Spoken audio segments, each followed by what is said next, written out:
जय श्री राम गुरुजी। जय श्री राम। फर्स्टली तो मेरा सौभाग्य है कि मैं आज आपसे बात कर पा रही हूँ। मुझे अपने जीवन में एक नई दिशा मिल गई आज आपसे बात करके। धन्यवाद। मेरा कथा प्रश्न कैसी लगी? कथा बहुत अच्छी लगी और कथा से मैंने अपने जीवन में बहुत सारी बातें सीखी हैं जो मैं आगे लागू करने वाली हूँ अपने जीवन में। और मेरा प्रश्न ये है प्रभु कि कई बार ऐसा होता है आप किसी रिश्ते में होते हो और आप मर्यादाओं को निभाते जा रहे हो बट वो मर्यादाएं आपको और आपके परिवार को अपमानित कर रही हैं और कोई इंसान जो आपके साथ खड़ा है, जिसके साथ जीवन साथी बन के आप आए हो, वो आपको सपोर्ट नहीं कर रहा है और आप उसके खिलाफ आवाज उठाते हो, तो क्या हम गलत हैं? नहीं, असत्य के खिलाफ सत्य की आवाज तो होनी चाहिए। तजो पिता प्रहलाद विभीषण बंधु भरत महतारी, बलिगुरु तजो कंत ब्रजनंदन भय मुद मंगलकारी। पिताजी का भी परित्याग प्रहलाद ने कर दिया, भाई का परित्याग विभीषण ने कर दिया, माँ का परित्याग भरत जी ने कर दिया। तो यदि कोई धर्म के विरुद्ध, मर्यादा के विरुद्ध, परंपरा के विरुद्ध है और 3 बार प्रार्थना करनी चाहिए कि मान जाओ, विनम्रता से मान जाओ। 2 बार, तीसरी बार थोड़ा इंतजार करना चाहिए और जब लगे कि ये नहीं समझने वाले हैं तो खुद को ही समझा लेना चाहिए।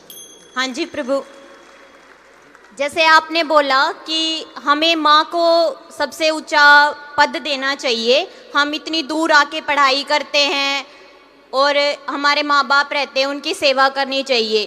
क्या एक इंसान जो एक पत्नी को लेके आता है, उससे शादी करता है, उसका कर्तव्य उसके बच्चों की माँ के लिए भी उतना ही होना चाहिए जितना अपने माँ बाप के प्रति होना चाहिए?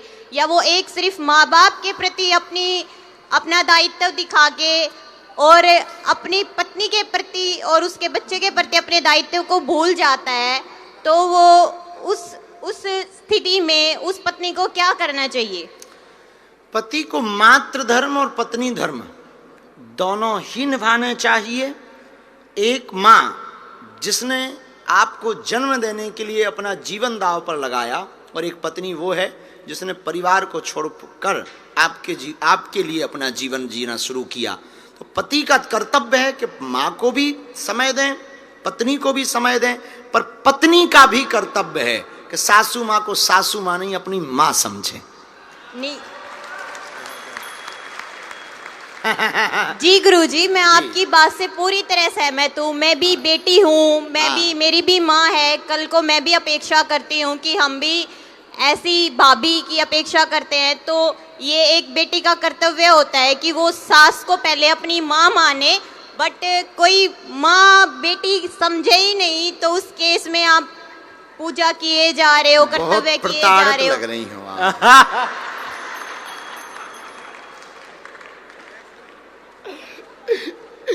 चलो, इस पर तो यही है कि भगवान आपकी सासू माँ को सद्बुद्धि दें। फिर भी आप अपना कर्तव्य निभाओ बहन, फिर भी कर्तव्य निभाना और आपकी सासू माँ को सद्बुद्धि मिले। ऐसी हम प्रार्थना कर रहे हैं। अब आज के बाद कहीं लड़ाई और बढ़ ना जाए। एक बात हम इस बहन की बात को पूरी करना चाह रहे।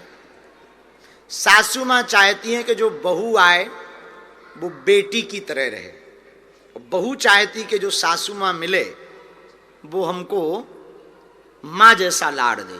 पर एक कमी है, बहू बेटी नहीं बनना चाहती और सासू माँ माँ नहीं बनना चाहती। यदि सासू माँ बहू को वास्तविक बेटी मानना चाहते तो जैसी बेटी को फ्रीडम था वही फ्रीडम यदि बहू को दें, और बहू भी यदि सासू माँ को माँ के रूप में देखना चाहती तो वो जैसी अपनी माँ के लिए अति से ज्यादा समर्पित थी वैसी सासू माँ के प्रति समर्पित रहें। हमें लगता है घर घर की महाभारत खत्म हो जाए।